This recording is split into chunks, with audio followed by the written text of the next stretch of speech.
Okay, people. What makes our school better? Yes. What can make your school better? One second, I'm gonna flip this over. Oh, that's a lot better.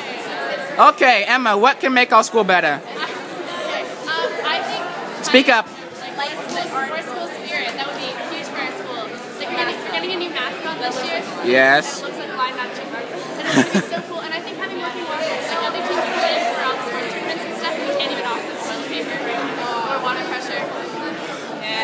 Yeah, I know what you mean, Hannah. What can make your school better? I agree with that. We have some washrooms here that could be a little bit better. Same with preparing the school, but that's like the body, like the school structure itself, like physically. But like in the atmosphere, non-judgmental has been a big one that we've been talking about. Really accepting everyone. And making better student attitudes. Yeah. Making student better attitudes. How do you make student attitudes better? Flash mobs to Gangnam Style, I'm guessing. Yeah, end with the Sherwood Fleet. Okay.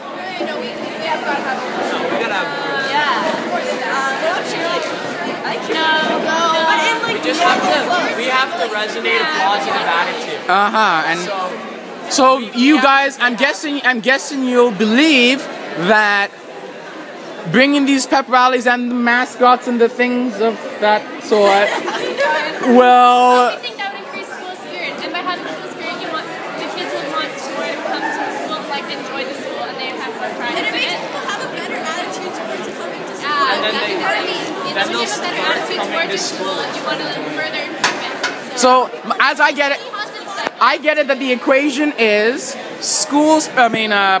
Mascot and pep rallies plus flash mobs plus committing students equals great schools and great school spirit. But people have to be involved at the same time. Like the students have to be involved. They need to want to be involved. If you have students that want to be involved, that could still be a Students need to want to come to school, and if they want to come to school, then And do you think students like coming to school? I think it's also if there's emotional problems within the student body, then it makes certain people, individuals, it makes it difficult for them to want to come to school. I think that's one of the things that people why they need more support. Like emotional and all of it leads to equality. So I'm guessing, we all know that the guidance counselors, you don't go to your guidance counselors in your school to talk about your emotional problems. A strange adult to express your situation when you have like friends in school, you can talk to them. Like, I don't want to talk to a stranger. Exactly, and I know some friends that are afraid of the authority. But one could say that talking to an adult would be sometimes better because they have the necessary resources that most students might not have to help you. But they're afraid of that.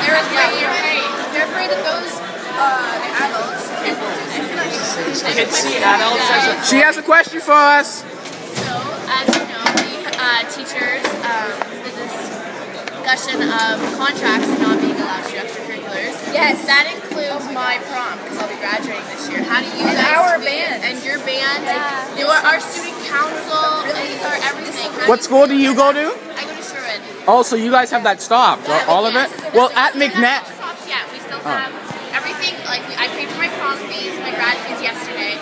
Everything's still going on, but we don't find out about the vote until the end of November. From the teachers' union? From the teachers. That's going to lead to a lot of negativity in our school. Pretty soon the government will make them do it. people are gonna. Right, Akil? Oh, Alex, be quiet. Like, People are when gonna you think not of Sherwood and you think of Sherwood Secondary School, what do you think of? When I think of Sherwood, I think of music. Yes. That's the first thing that comes to my mind is Sherwood. Exactly. For McNabb, when I wasn't here, the first thing I thought of was sports because it's famously known for sports, yeah. You look at what everyone likes when they come to school. It's all extracurricular. Yeah, and the amount of extracurriculars at our school Yeah, like it's not. there's a lot here at Sherwood especially. People don't come to school for to take the classes. People come to school because they want to see their friends. They want to get involved in extra activities that they don't have the chance to, like I feel like at if we home can- or something, where they don't have to pay for them. If we can increase student attitude towards school, people will come to school not only for the extracurriculars, but also Second. for the But mandatory. I feel like the they'll enjoy going extracurriculars to class. do that. I feel like that's the Teachers do need to maintain a certain average and a certain attendance to be on those sports teams, those extracurriculars. That's why I come to school. Now I've gotten involved more. Now I want to come to school. But say you have a bad teacher. I'm not saying singling any teachers out here. Say you have a bad teacher. Are you going to want to go to that class? No. But if you have a game that night, you have to go to school. Oh, yeah. Yeah. And that Exactly. But it makes you excited for something in the future too. Yeah. So you're like, okay, I can deal with this now because I have something to look forward to in the future. Exactly. Like I'm on student council. I'm in social justice spirit. Yeah. I come to school because I have meetings at lunch. Yeah, it reminds me, I was talking to a girl a few days ago, and she was saying that she's not a very... Girl. I talk to many girls, okay? Okay. Besides the point, she was telling me that she's not a really big fan of school, but she likes coming because of the clubs and the extracurricular and the social aspect of school. It's not the learning part she's a big fan of. If you get rid of all that, no one's going to want to come. There will be like So in a sense, the teachers should not bring their government issues into the school. They should leave it outside. It's not the teachers. It's the union. Oh, it's the union. The government should not be cutting their wages. They earn them. Yes, Mr. Philo. The union should not be forcing teachers Yeah. to cut out extracurriculars. Students are supposed to be partisan in this sort of issue. Both the government and the union.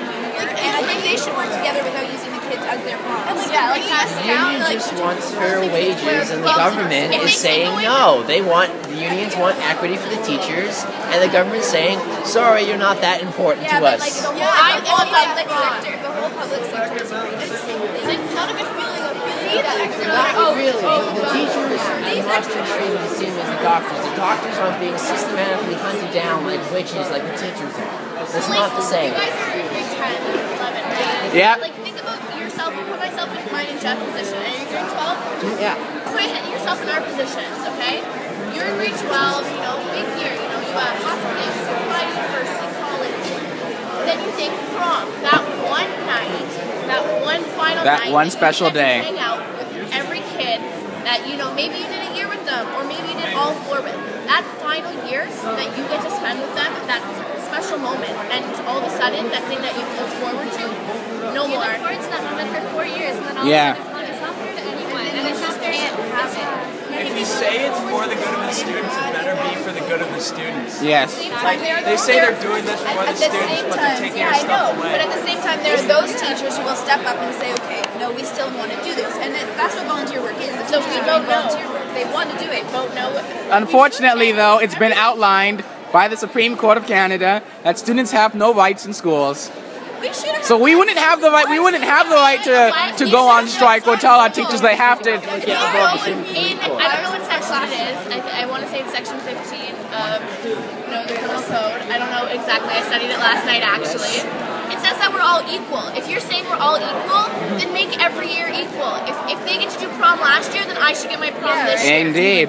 It's called equality. Yes. It is Brooklyn. a privilege. If students don't make the school, then what makes the school? I don't believe the Supreme Yeah. Court goes to Yeah, school like here. a teachers are telling us that when we come into the school, No, but what she's trying to say is that the students make the school, not teachers, not the buildings. teachers, Okay, teachers help. teachers Yeah. are saying An in the summer excellent before we teacher come into takes school, like a great person to be an excellent teacher. It's got no life in it. exactly. It's got no life. I have had Teachers say that the school is no life when students aren't in it. So where you come in, we do have bad teacher life. Like we are what they're doing this for. Teachers want to teach. Usually they should because they want to help the kids. They want to work with the children to like help them get somewhere in life. We're called the student body for a reason. Yes. We're the body of the Yeah, school. we make the school. Without us, the school is dead. This is just a building. It's the students that bring the school to life.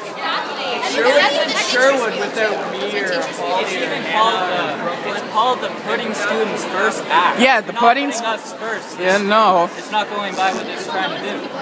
Exactly. So if you could tell, Provide the teachers jobs. yes. That's end of story. Well, We provide the teachers with jobs. If it wasn't for us, there would be no teachers. exactly. Who would they be teaching? Let's They can't teach themselves. Yeah. And who would they be teaching? If they were So, teaching us, who would fill If there was one thing you could tell the teachers union, what would that be? Don't cut my extracurricular. Listen to the student voice. Negotiate without using the students as pawns. So keep them out of the problem.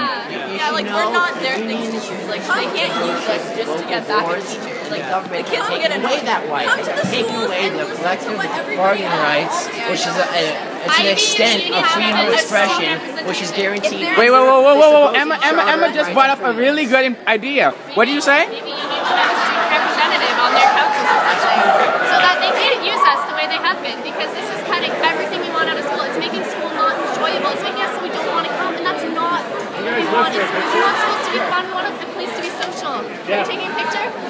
Yeah, might as well. It's picture time. Ladies and gentlemen, Mr. Ray Charles!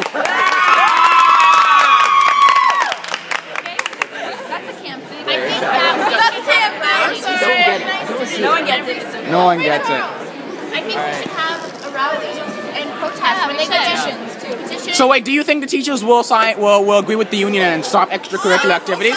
Because I'll give you a little bit of insight. My Toronto friends are complaining. All of the extracurriculars have been stopped. All sports, And they've been elementary schools stopped. have already been stopped. Exactly. The union needs to come to the schools and see what it's going to do to the Exactly. Yeah, They need to see what they're doing to Well, they already know what it's going to do because they've seen it in Toronto. They don't really care about the students. They just care that their rights are not cut away and the right to negotiate and all that sort of thing. The thing is also if they take away extracurriculars, the whole population of the school is Yeah. going to drop. Yeah, like lots of kids only go to school just to go to like basketball. Exactly. Like if you look at our school, how many kids would not go for basketball? Like Come on, it's like how many half kids go our for grade. the You do have to kind of look at it in the teacher's perspective. They've lost everything that they can do. The only thing they have left is their extracurriculars. Yeah, we know that. She just brought up the point, all like they can taking get- away that's all they can do extracurriculars to is get like back. taking away recess. Yeah. Like it's big to us. That's like what gets us through the day. And that's It's what part of helps school. people get through. Like, it's called extracurricular, but it's actually a part of the school. Yeah, like universities look at extracurriculars too. Like Exactly. without extracurriculars, how could all those kids get volleyball scholarships, basketball scholarships? Indeed.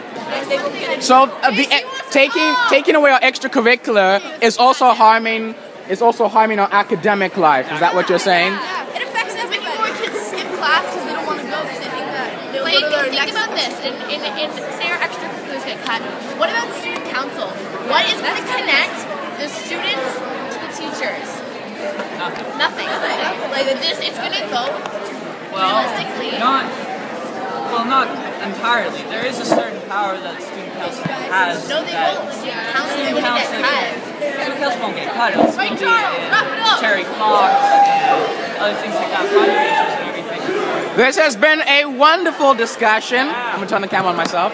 This has been a wonderful discussion here at the School of Sherwood, and that's the way it ought to be.